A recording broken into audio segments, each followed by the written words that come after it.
সন্তান সহ নিজের নাম বাদ হৃদরোগে আক্রান্ত হয়ে মৃত্যু হয়েছে কোচবিহারের চকচকা গ্রাম পঞ্চায়েতের ঘটনা। অতিরিক্ত তালিকায় নাম বাদ যাওয়ায় আতঙ্কে মৃত্যুর অভিযোগ তোলা হচ্ছে পরিবারের তরফ থেকে। মৃত ব্যক্তির পরিবারের সঙ্গে সাক্ষাৎ তৃণমূল প্রার্থী। যেমনটা আপনাদের জানাচ্ছিলাম যে ইতিমধ্যেই যে তালিকা প্রকাশিত হচ্ছে অতিরিক্ত, এবং সেখানে নিজের নাম বাদ, সন্তান সহ নিজের নাম বাদ যাওয়ায় তিনি হৃদরোগে আক্রান্ত হয়ে মৃত্যু হয়েছে, এমনটা পরিবারের তরফ থেকে জানা যাচ্ছে। এবং কোচবিহারের চকচকা গ্রাম পঞ্চায়েতের এই ঘটনাটি অতিরিক্ত তালিকায় নাম বাদ যাওয়ায় আতঙ্কে মৃত্যু, এমনটাই পরিবারের তরফ থেকে অভিযোগ তোলা হচ্ছে। মৃত ব্যক্তির পরিবারের সঙ্গে ইতিমধ্যেই তৃণমূল প্রার্থী তিনি সাক্ষাৎ করেন। যেমনটা আপনাদের জানাচ্ছিলাম যে সন্তান সহ নিজের নাম বাদ, অতিরিক্ত তালিকা প্রকাশে নিজের নাম বাদ দেখে আতঙ্কে ছিলেন তিনি, এবং হৃদরোগে আক্রান্ত হয়ে তার মৃত্যু হয়। এর আগেও আমরা দেখেছি এসআইআর এর আতঙ্কে 2002 সালে তালিকায় নাম না থাকায় আতঙ্কে অনেকেরই মৃত্যু হয়েছে। এবার অতিরিক্ত যে তালিকা প্রকাশ করা হয়েছে নির্বাচন কমিশনের তরফ থেকে, সেখানে নিজের নাম বাদ এবং জানি আতঙ্কে হৃদরোগে আক্রান্ত হয়ে মৃত্যু হয়েছে, এমনটাই কিন্তু অভিযোগ তোলা হচ্ছে পরিবারের তরফ থেকে। এবং ইতিমধ্যেই পরিবারের সঙ্গে তৃণমূল প্রার্থী তিনি কিন্তু সাক্ষাৎ করেন, এমনটাই জানা যাচ্ছে। অতিরিক্ত তালিকায় নাম বাদ, সন্তান সহ নিজের নাম বাদ যাওয়ায় আতঙ্কে হৃদরোগে আক্রান্ত হয়ে মৃত্যু হয়েছে, এমনটাই কিন্তু পরিবারের তরফ থেকে অভিযোগ তোলা হচ্ছে।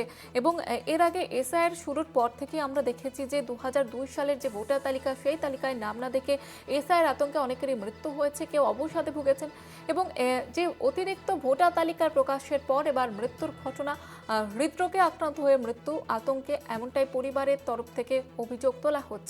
এবং মৃত ব্যক্তির পরিবারের সঙ্গে সাক্ষাৎ তৃণমূল প্রার্থীর।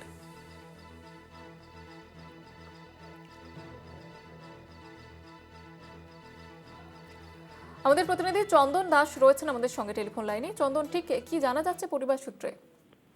একেবারেই দেখো, গতকাল কিন্তু তিনি কিন্তু হৃদরোগে আক্রান্ত হয়ে তিনি কিন্তু মারা গেছেন।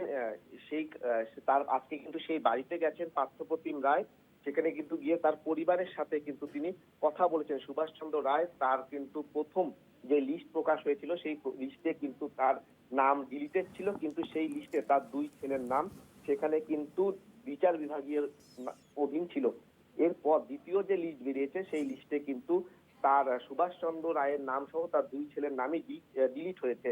আর এরপরেই কিন্তু দুশ্চিন্তা বাড়তে থাকে। আর এবং গতকাল ওই সুভাষচন্দ্র রায় কিন্তু হৃদরোগে আক্রান্ত হয়ে মারা যান। আর এটাই কিন্তু পরিবারের লোকজন তৃণমূল কংগ্রেস প্রার্থী পার্থপ্রতিম রায়কে জানিয়েছেন। পার্থপ্রতিম রায় তার পরিবারের সাথে কথা বলেছেন, সমবেদনা জানিয়েছেন, এবং নির্বাচন কমিশন এবং কেন্দ্র সরকারের ভূমিকা নিয়ে তারা কিন্তু তীব্রভাবে প্রতিবাদ করেন এবং সমালোচনা করেন।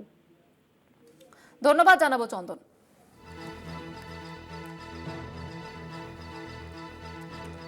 সন্তান সহ নিজের নাম বাদ যাওয়ায় আতঙ্ক, হৃদরোগে আক্রান্ত হয়ে মৃত্যু হয়েছে তার।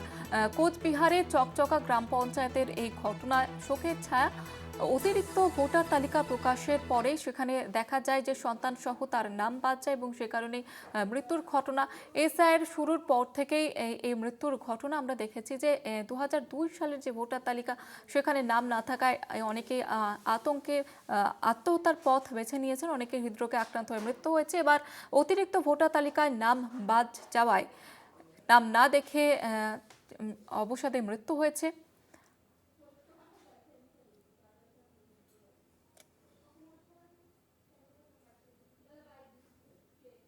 তাতে বাড়ি বাড়ি প্রচারে অংশগ্রহণ করতে এসেছি। এখানে এসে শুনলাম গতকাল সুভাষচন্দ্র রায় নামে তপশিলি পরিবারের একজন মানুষ এসআইআরে তার পরিবারের দুই সন্তান সহ তার নাম ডিলিটেড হওয়ায় উদ্বিগ্নতায় দিন কাটাচ্ছিল, এবং তিনি হৃদরোগে আক্রান্ত হয়ে মারা যায়। একজন মারাই গেছে, সুভাষ রায় বলে, উনি মারা গেলেন কালকে বিকাল 4টার সময় উনি মারা গেছে। এই টেনশনে ওনার ভোট বাতিল হয়ে গেছে, প্লাস ওনার দুই ছেলে, তারও ভোট বাতিল হয়ে গেছে, ডিলিট করে দিয়েছে।